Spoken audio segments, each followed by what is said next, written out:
नमस्कार. या विशेष विश्लेषणात तुमचं खूप खूप स्वागत आहे.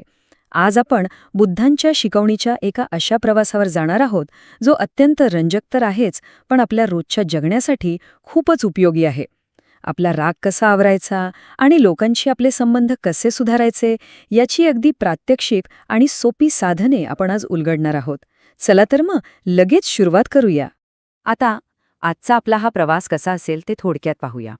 आपण मानवी बुद्ध, मनावर मिळवलेला विजय, रोजच्या रागावरचं नियंत्रण, सकारात्मक नातेसंबंध आणि शेवटी डॉक्टर बाबासाहेब आंबेडकरांचा दृष्टिकोन या 5 महत्वाच्या टप्प्यांमधून जाणार आहोत. चला तर मग आपला पहिला टप्पा मानवी बुद्धी. इथं सुरुवातीलाच एक मोठा गैरसमज दूर करणं अगदी गरजेचं आहे. सिद्धार्थ गौतम हे काही जन्मतःच देव नव्हते. मग ते नेमके कोण होते?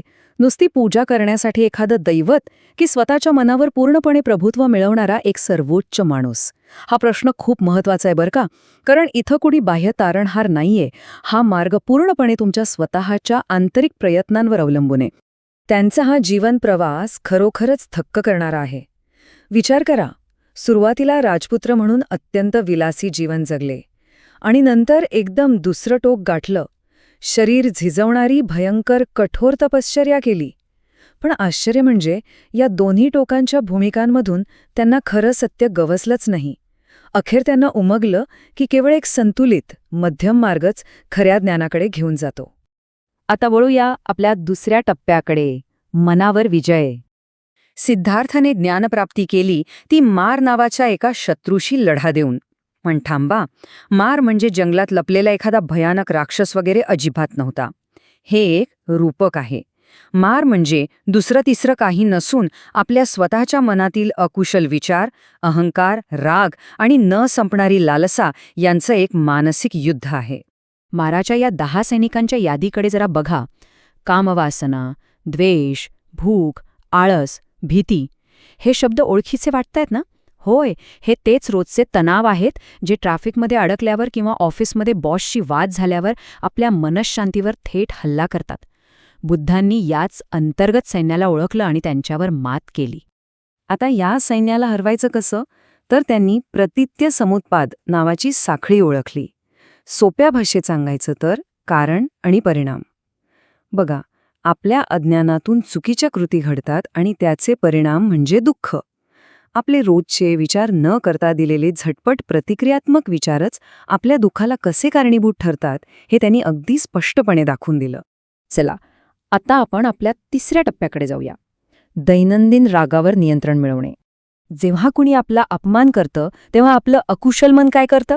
ते आंधळेपणाने आणि अहंकाराने लगेच उलटून बोलतं, म्हणजेच थेट प्रतिक्रिया देतं. पण या उलट कुशल मन कसं असतं? ते शांत राहतं, थोडा वेळ घेतं आणि परिस्थिती न चिघळवता योग्य तो प्रतिसाद देतं. ही तफावत खरोखरच खूप मोठी आणि महत्वाची आहे. आणि इथेच आनापानसतीचा सराव कामाला येतो.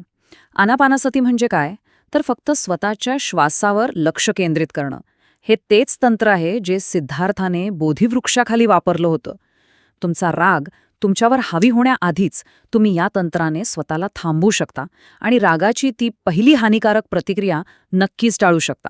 या संदर्भात बुद्धांनी आजारी भिक्खू वक्कल यांना दिलेला हा संदेश अतिशय मार्मिक आहे. जो धम्म पाहतो तो मला पाहतो. याचा सरळ अर्थ असा की भौतिक बुद्धाची नुसती पूजा करण्यात काही अर्थ नाहीये. या शिकवणी जेव्हा आपण प्रत्यक्ष आपल्या स्वतःच्या मनाला आणि आचरणाला लावतो तोच खऱ्या अर्थाने सराव ठरतो. आता वळूया चौथ्या टप्प्याकडे, सकारात्मक नातेसंबंधांची उभारणी. स्वतःच्या रागावर नियंत्रण मिळवल्यानंतर आपण इतरांसोबत भक्कम नातेसंबंध बांधू शकतो. इथे सर्वात महत्त्वाची गोष्ट आहे ती म्हणजे मेत्ता. मेत्ता म्हणजे फक्त एक चांगला शब्द नाही, तर ती एक सक्रिय शक्ती आहे. ती स्वतःप्रती आणि इतरांप्रती असलेली बिनशर्त प्रेम आणि दयाळूपणाची भावना आहे. मेत्ताशिवाय तुम्ही लोकांशी खऱ्या अर्थाने जोडले जाऊ शकत नाही. चांगल्या नातेसंबंधांचे हे 4 स्तंभ अगदी पक्के आहेत: प्रज्ञा, शील, करुणा आणि मेत्ता. विचार करा, केवळ प्रज्ञा किंवा बुद्धिमत्ता असली आणि करुणा नसली तर तो माणूस किती कोरडा वाटेल. पण जेव्हा हे 4ही गुण एकत्र येतात तेव्हा त्यातून एक अतिशय सुंदर आणि श्रेष्ठ मैत्रीचा पाया रचला जातो. हा फरक बघा, अहंकाराने प्रतिक्रिया दिली की फक्त भांडणं, एकटेपणा आणि मनस्ताप वाढतो. पण तोच अहंकार बाजूला ठेवून जर तुम्ही मैत्रभावनेने प्रतिसाद दिलात तर प्रत्येक वादळ शांत होतं, एकमेकांना समजून घेण्याची संधी मिळते आणि त्यातून एक चिरस्थायी शांतता निर्माण होते. आहे की नाही कमाल? आणि आता आपला शेवटचा 5वा टप्पा, डॉक्टर बाबासाहेब आंबेडकरांचा धम्मदृष्टिकोन. आता तुम्हाला प्रश्न पडला असेल की स्वतःच्या रागावर नियंत्रण मिळवणं आणि एक पूर्णपणे समान, न्याय्य समाज निर्माण करणं, या 2 गोष्टींचा एकमेकांशी काय संबंध? हाच तो नेमका प्रश्न आहे जो डॉक्टर बाबासाहेब आंबेडकरांनी जगभरातील धर्मांचा अभ्यास केल्यानंतर आणि सामाजिक विषमतेविरुद्ध प्रदीर्घ लढा दिल्यानंतर स्वतःला विचारला होता. डॉक्टर आंबेडकरांनी अधम्म आणि धर्म यातील फरक अत्यंत स्पष्टपणे मांडला. अधम्म म्हणजे काय? तर अंधश्रद्धा, चमत्कारांवर विश्वास आणि सामाजिक विषमता. याउलट खरा धम्म म्हणजे जीवनाची पवित्रता, नैतिक कृती आणि संपूर्ण मानवी समानता. त्यांनी हे स्पष्ट केलं की खरा धम्म अर्थहीन कर्मकांडे नाकारतो आणि फक्त मानवी प्रतिष्ठा आणि समानतेवर भर देतो. त्यांनी किती सुंदर आणि अचूक उदाहरण दिलंय बघा. प्रज्ञा किंवा बुद्धिमत्ता ही एका तीक्ष्ण तलवारीसारखी असते, पण जर ती शील आणि करुणेच्या ढालीने संरक्षित नसेल तर ती तलवार दुसऱ्यांचं नुकसानही करू शकते. म्हणूनच प्रज्ञेसोबत शीलाची जोड असणं अत्यंत आवश्यक आहे. आणि ह्या सगळ्यातूनच निर्माण होते ती त्यांची धम्मराज्याची संकल्पना. एक असा समाज जो पूर्णपणे समानता आणि नैतिकतेवर उभा असेल.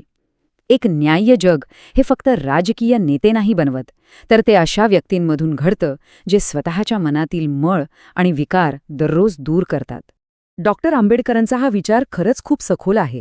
त्यांच्या मते धर्माची परीक्षा ही मानवी विकासाला चालना देण्याच्या आणि मन शुद्ध करण्याच्या त्याच्या क्षमतेवरून केली पाहिजे.